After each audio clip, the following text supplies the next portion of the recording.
하나님의 사랑, 사랑은 오래 참고 그 두 번째 단락, 사랑은 오래 참고라는 말씀은 이 세상이 얼마나 참아내야 할 것인지를 전제로 한 말씀입니다.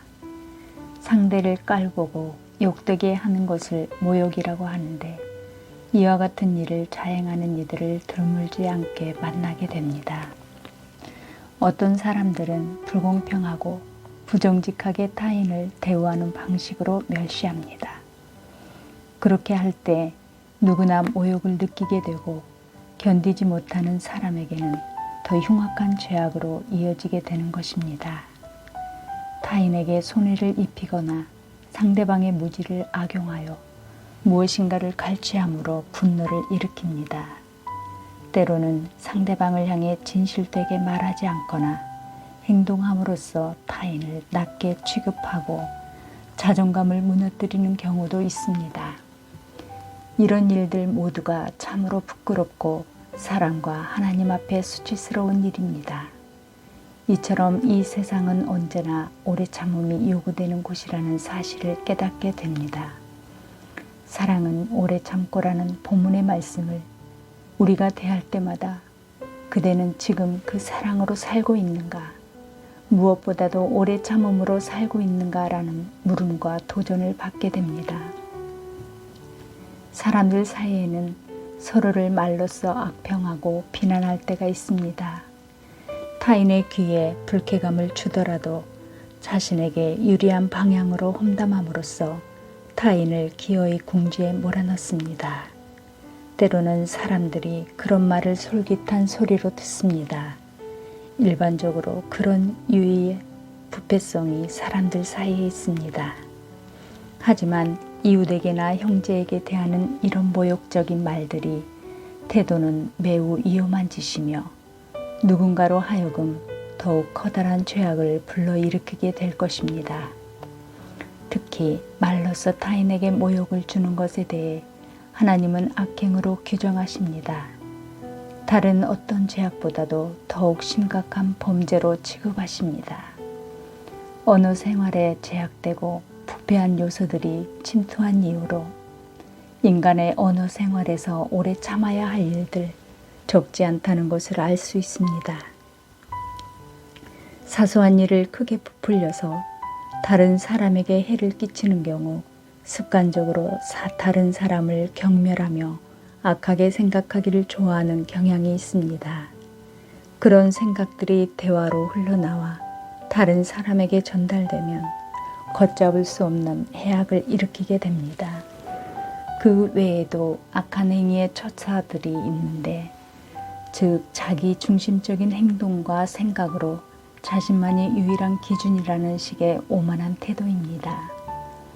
사랑으로 살아가지 못하는 결과입니다. 이 어두운 세상 가운데 살아감에도 불구하고 오래 참음의 사랑으로 살아가야 할 것을 사도는 우리에게 고면하고 있는 것입니다. 타인에게 받는 손해와 해악을 오래 참는 것에 대하여 생각해 보겠습니다. 이 세상에 살면서 자기 자신에게 대해 악하게 굴고 해를 끼치는 사람에게 사랑은 복수심을 가지지 않는 특징을 갖습니다. 그 악과 손해를 참아내는 사랑입니다. 그에게 부드럽고 온유하게 참아내는 사랑입니다. 사람의 마음에는 복수심을 품는 방식도 다양합니다. 자신이 입은 손해와 마음의 상처를 자신의 마음으로 분하게 생각합니다. 그리고는 그것을 복수하려는 마음이 내면에 일어납니다.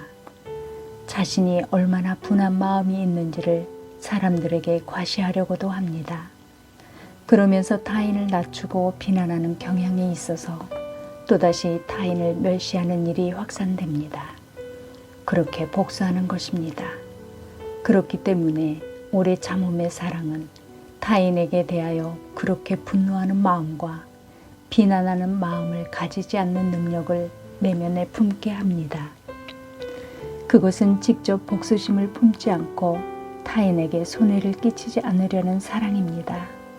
그것은 깊이 참아내는 사랑이며 사랑의 여러 특징들 중에서도 그 첫 번째가 오래 참음입니다. 자신의 마음에서 복수심을 다스리는 능력으로 나타나는 사랑이라는 말입니다. 우리가 이것을 하나님의 사랑에서 배우게 된 것입니다. 좀 더 깊이 생각할 수 있는 것은 그리스도의 사랑에서 배우는 것도 오래 참음인 것입니다. 다메섹 도상에서 부활하신 그리스도를 만났을 때 사도의 심령에 강렬하게 와닿은 것은 아마도 오래 참으신 사랑이었을 것입니다. 하지만 부패한 본성에 충실한 사람은 복수심과 분노의 마음을 서슴없이 드러냅니다. 그러면서 타인의 불의를 확인하기라도 하며 걷잡을 수 없는 정의감의 소리를 높이지만 정작 자신의 불의함을 볼 수 없는 상태로 머물러 버린 채로 긴 세월을 살아갑니다. 정의를 빌미로 쉽게 분노를 나타내는 일도 사실 자신의 공의로운 성품에서 나왔다기보다는 부패한 본성에서 나온 것입니다. 이 모든 것들이 그리스도의 사랑에 어울리지 않습니다. 그리스도의 제자들이 살아가야 할 삶도 아니라는 말입니다.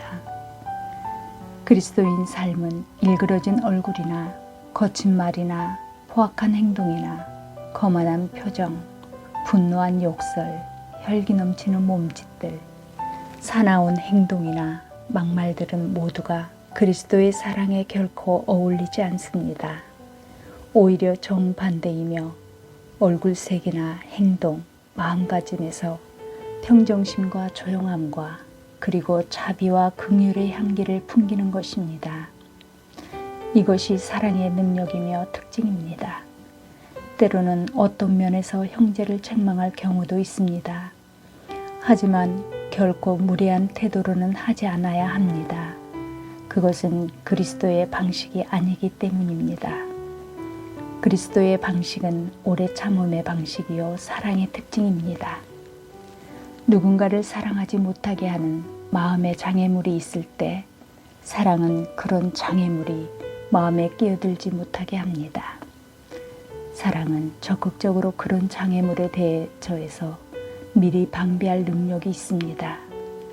관계를 파괴하는 격한 감정을 참아내는 능력이 사랑에 있습니다. 자신의 격정을 통제하는 기능과 능력은 사랑에 있습니다. 복수심이 일어나도 복수의 말이나 행위가 일어나지 않도록 마음과 생각에서 그것을 없애주는 능력이 사랑에 있습니다. 행동에서는 부드럽고 마음에서는 신실한 태도를 갖추는 것도 사랑에 있습니다. 관대한 태도를 견지하는 능력으로 사는 것이 사랑이 아니고 어디서 나오겠습니까? 그러므로 사랑은 마음의 평정심과 생각의 질서를 잘 정돈하여 끝까지 흐트러지지 않게 합니다.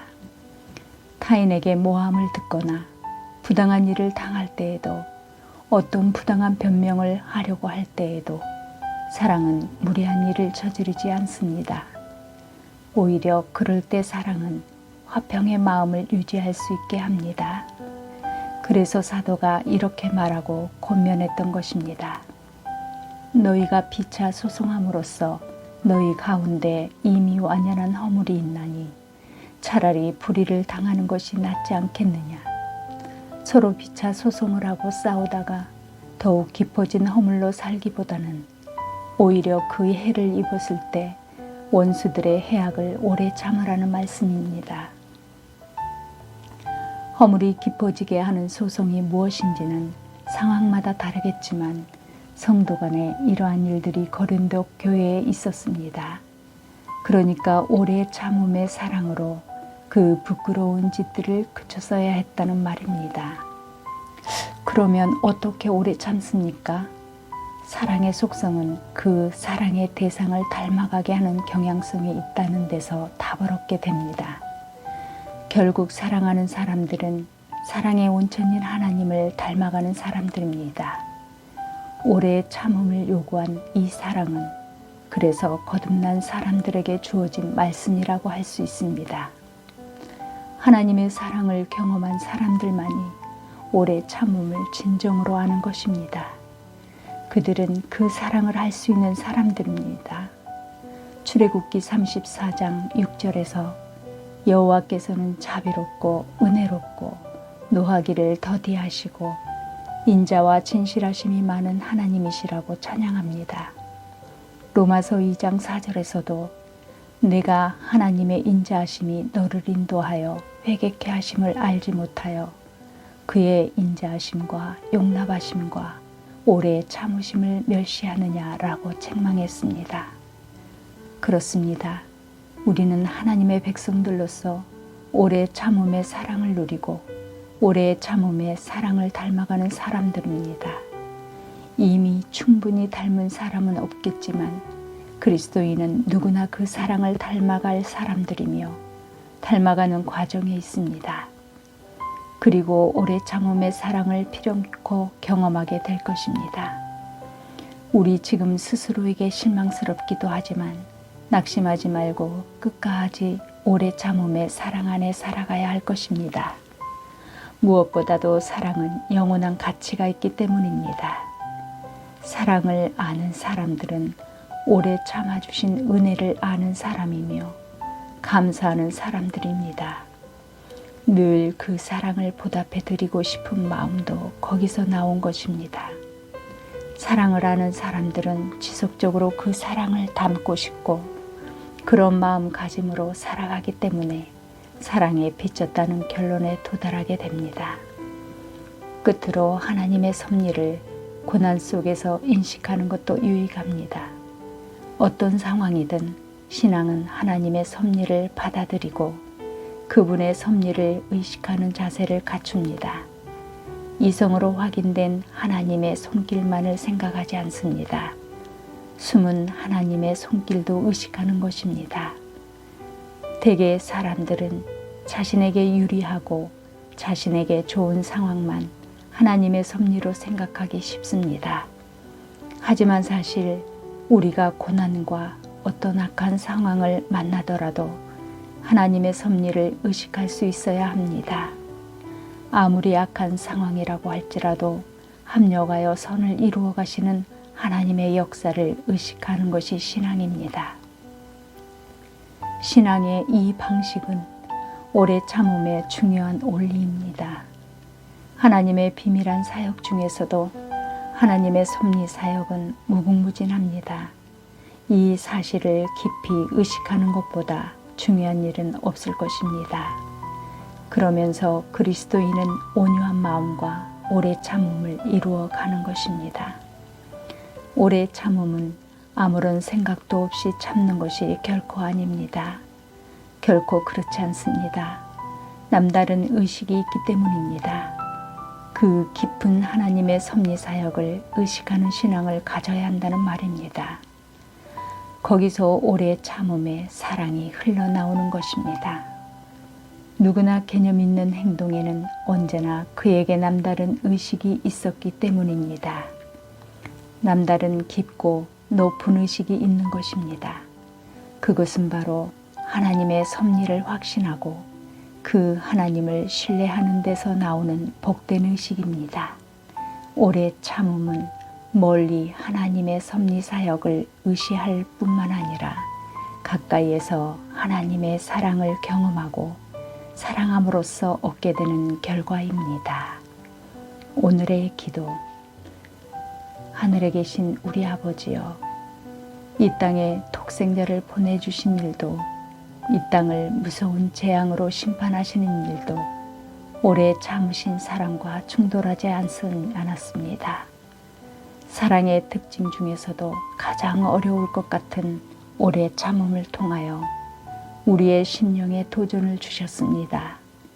지금도 우리를 인하여 오래 참으신 하나님이시기 때문에 여기 우리가 존재할 수 있습니다.